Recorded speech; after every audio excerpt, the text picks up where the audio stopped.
Hello दोस्तों। आज की कहानी है चकवा चकवी की कहानी। एक समय की बात है, किसी जंगल में चकवा पक्षी का एक जोड़ा रहा करता था। चकवा और चकवी दोनों में बड़ा प्रेम था। दोनों अपना जीवन हंसी खुशी के साथ व्यतीत कर रहे थे। इन दोनों में इतना प्रेम था कि जंगल में मौजूद पशु पक्षी इनके प्रेम की मिसाल दिया करते थे। यहाँ तक कि चकवा चकवी एक दूसरे पर प्राण न्यौछावर करने के लिए तैयार रहते थे। जब चकवी से कोई गलती हो जाती थी तो चकवा उसे सुनाता था और चकवी चुपचाप सुन लेती थी और पलट कर कभी भी जवाब नहीं देती थी। ठीक उसी तरह जब चकवे से कोई गलती हो जाती तो चकवी चकवे को सुना देती तो चकवा भी चुपचाप सुन लेता और पलट कर कभी जवाब नहीं देता। जब दोनों में किसी बात को लेकर खटपट होती तो थोड़ी ही देर में दोनों में सुलह भी हो जाती थी। चकवे का पड़ोसी एक कौवा था। कौवे का अपनी पत्नी से हमेशा हर बात पर झगड़ा हुआ करता था। उन दोनों में हमेशा क्लेश रहता था। इतना झगड़ा करते थे कि मारपीट की नौबत आ जाती थी। कौवा बड़ा ही दरिद्र था। उसके घर में हमेशा अन्न धन की कमी रहती थी। वहीं चकवा धन धान्य से संपन्न रहता था क्योंकि इसके घर में खुशहाली और शांति थी।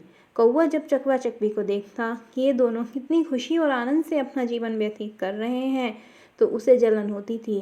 कौवा अपने मन में सोचता कि मैं किसी तरह इन दोनों में फूट डालूं और इन दोनों को अलग कर दूं जिससे इनके घर की शांति भंग हो जाए। कौवा चकवे का मित्र भी था। मित्र ही मित्र के बारे में गलत सोच रखता था। उसके मन में चकवा और चकवी के प्रति हमेशा जलन रहती थी। कौवे ने अपने मन में सोचा कि अब मैं इसे शांति से नहीं रहने दूंगा। जब मेरे घर में झगड़े और लड़ाइयाँ होती हैं, मैं परेशान रहता हूँ, तो फिर ये कैसे सुख शांति से रह सकते हैं। अब इसके घर में भी अशांति फैलानी है। इसका जीवन भी हमें नरक करना है। जब कभी भी चकवा घर पर नहीं रहता तो कौवा चकवी के पास जाता और चकवी के बारे में बुराई करता और कहता कि चकवी बहन, चकवा भाई आपसे बिल्कुल प्रेम नहीं करते, वह तो किसी दूसरे से प्रेम करते हैं। मैंने उन्हें कुछ समय पहले किसी अन्य से बात करते हुए देखा है। कौवे की इस बात को सुनकर चकवी को बिल्कुल भी भरोसा नहीं होता था। चकवी कौवे की बात को नहीं सुनती और उसके बात को हवा में उड़ा देती थी। जब कभी चकवा अकेला रहता तो कौवा चकवी के पास जाकर चकवी की बुराई करता और कहता कि चकवा भाई, चकवी आपसे बिल्कुल प्रेम नहीं करती क्योंकि वह किसी अन्य से प्रेम करती है। मैंने आज ही चकवी बहन को किसी अन्य से बात करते हुए देखा है। चकवा इन बातों को सुनकर हंसते हंसते टाल देता और उस बात पर बिल्कुल भी भरोसा नहीं करता। अब इसी प्रकार कौवा चकवा चकवी दोनों में बारी बारी से फूट डालने की कोशिश करता, लेकिन चकवा चकवी में इतना घनिष्ठ प्रेम था कि एक दूसरे पर विश्वास किया करते थे और दूसरों के बहकावे में नहीं आते थे। अब इस प्रकार कौवा जब हार जाता तो कौवा अपनी पत्नी से जाकर कहता कि यदि तुम चाहती हो कि मैं तुमसे कभी झगड़ा ना करूं तो तुम मेरा एक काम करो, चकवा और चकवी दोनों में मनमुटाव कर दो, दोनों के बीच झगड़ा पैदा कर दो जिससे उनकी शांति भंग हो सके। कौवे ने अपनी पत्नी से कहा कि जब भी तुम्हें मौका मिले तुम चकवी बहन का कान भरती रहना और जब भी मुझे मौका मिलेगा मैं चकवे भाई का कान भरूंगा जिससे दोनों में लड़ाई और झगड़ा होगा। अब कौवे की पत्नी चकवी से जाकर कहती कि तुम्हारा पति तुमसे प्रेम नहीं करता, वह तो किसी दूसरे से प्रेम करता है। ठीक इसी तरह कौवा भी चकवी के पास जाकर कहता, चकवा भाई, चकवी आपसे प्रेम नहीं करती, वो तो किसी दूसरे से प्रेम करती है। कौवा और उसकी पत्नी अब प्रतिदिन चकवा और चकवी के कान भरते। इससे धीरे धीरे चकवी को विश्वास होने लगा कि चकवी जरूर अब हमसे प्रेम नहीं करती। ठीक इसी तरह चकवी को भी धीरे धीरे यह लगने लगा कि मेरा पति मुझसे प्रेम नहीं करता। अब चकवा और चकवी में मनमुटाव होने लगा, दोनों के बीच लड़ाई झगड़े होने लगे, जिसकी वजह से लक्ष्मी जी ने चकवा और चकवी के घर को छोड़ दिया क्योंकि जिस घर में लड़ाई झगड़े होते हैं उस घर में माँ लक्ष्मी वास नहीं करती। अब चकवा और चकवी के घर में दरिद्रता ने अपना वास कर लिया। जब चकवा और चकवी धन की कमी के कारण भूखे मरने लगे तो यह देखकर कौवे को बड़ा सुकून मिला और उसे बड़ी प्रसन्नता भी हुई।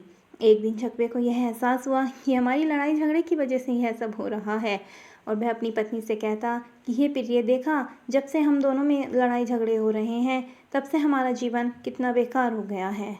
हमारा जीवन कितना सुखमय था, हमारे घर में अन्न धन की कोई कमी नहीं थी, लेकिन जब से हम दोनों ने आपस में लड़ाई झगड़े किए हैं तब से हमारे घर में अन्न धन की कमी आ गई है। चकवे की बात सुनकर चकवी को अपनी गलती का एहसास हुआ और चकवे को उसे कहती है, हे स्वामी, मुझे माफ़ कर दो, हमें इस प्रकार दूसरों की बातों में आकर आपस में झगड़ना नहीं चाहिए था। इस समस्या के समाधान के लिए हमें क्या करना चाहिए? तब चकवे ने कहा, यहीं पास ही में गुफा में एक सिद्ध पुरुष महात्मा रहते हैं, हम उनके पास चलते हैं। वही हमारी इस समस्या का समाधान करेंगे और हमें यह बताएंगे कि हमें क्या करना चाहिए। यह सोचकर चकवा और चकवी उन महात्मा के पास चले जाते हैं और महात्मा को प्रणाम करके बैठ जाते हैं। जब महात्मा ने चकवा और चकवी के आने का कारण पूछा, तब चकवा की आंखों में आंसू आ जाते हैं और दोनों पति पत्नी रोने लगते हैं। चकवा पूरी कहानी महात्मा को सुना देता है। तब महात्मा कहते हैं कि हे चकवा, मेरी बात को ध्यान से सुनो। आज मैं तुम्हें ऐसी 5 बातें बताऊंगा जिससे तुम्हें अपने जीवन में उतार लिया तो उस पर अमल कर लिया तो तुम्हारे घर में कभी लड़ाई झगड़े नहीं होंगे। इसके साथ ही जो मनुष्य मेरी इन 5 बातों पर अमल करेगा उसके घर में कभी भी लड़ाई झगड़ा नहीं होगा तथा उसके घर में कभी भी धन की कमी नहीं होगी और उसके घर से कभी भी लक्ष्मी जी रूठकर नहीं जाएंगी। महात्मा द्वारा चकवा और चकवी को बताई गई 5 बातें। पहली, जो तुम्हारे जानने वाले हों, सगे संबंधी होते हैं, जो तुम्हें अच्छे से समझ रहे होते हैं तथा जो तुम्हें अच्छे से जान रहे होते हैं, वही तुम्हारी जड़ काटते हैं। ये बात बिल्कुल सत्य है। जो व्यक्ति तुम्हें अच्छी तरह से जानता है और समझता है, वही व्यक्ति तुम्हारे घर में झगड़ा लड़ाई करवाते हैं, जिससे घर में क्लेश उत्पन्न होता है। यही लोग आपके दुखों और समस्याओं का कारण बनते हैं। इसीलिए अपने करीबियों को राज की बातें या गुप्त बातें कभी नहीं बतानी चाहिए। नंबर 2, अपने मित्र के सामने धनी होने का कभी भी दिखावा मत करना। अपने मित्र के सामने अपनी बड़ाई और दिखावा करोगे कि मैं बहुत धनवान हूँ तो वो मित्र आपके बारे में गलत धारणा बना लेगा और आपसे घृणा करने लगेगा तथा आपसे दूर रहने लगेगा। इसलिए अपने मित्र के सामने धनी होने का दिखावा बिल्कुल मत करो। नंबर 3, अन्य दूसरे के कहने पर कभी भी विश्वास नहीं करना चाहिए। जब तक कि स्वयं आप अपनी आंखों से ना देख लो तब तक आपको उन बातों पर विश्वास नहीं करना चाहिए। यदि किसी ने आपके अपनों के प्रति मनमुटाव पैदा किया है तो ऐसे में आप बिना कुछ जाने बिना कुछ समझे उस पर विश्वास बिल्कुल ना करें। कहीं सुनी सुनाई बातों पर बिल्कुल विश्वास नहीं करना चाहिए। नंबर 4, हमें अपनों पर कभी भी शक नहीं करना चाहिए। यदि आप अपनों पर शक करोगे तो आप विनाश का कगार पर पहुंच जाओगे। पति पत्नी, माता पिता, पिता पुत्र, इन्हें आपस में किसी के ऊपर शक नहीं करना चाहिए। आप गैरों पर शक कर सकते हैं लेकिन कभी अपनों पर शक नहीं करना चाहिए। नंबर 5, कभी भी बिना बुलाए समारोह या उत्सव में नहीं जाना चाहिए, क्योंकि यदि आप बिना बुलाए किसी समारोह या उत्सव में चले जाते हैं तो इससे आपके सम्मान को ठेस पहुंचती है, जिससे आपके मान सम्मान में कमी आती है।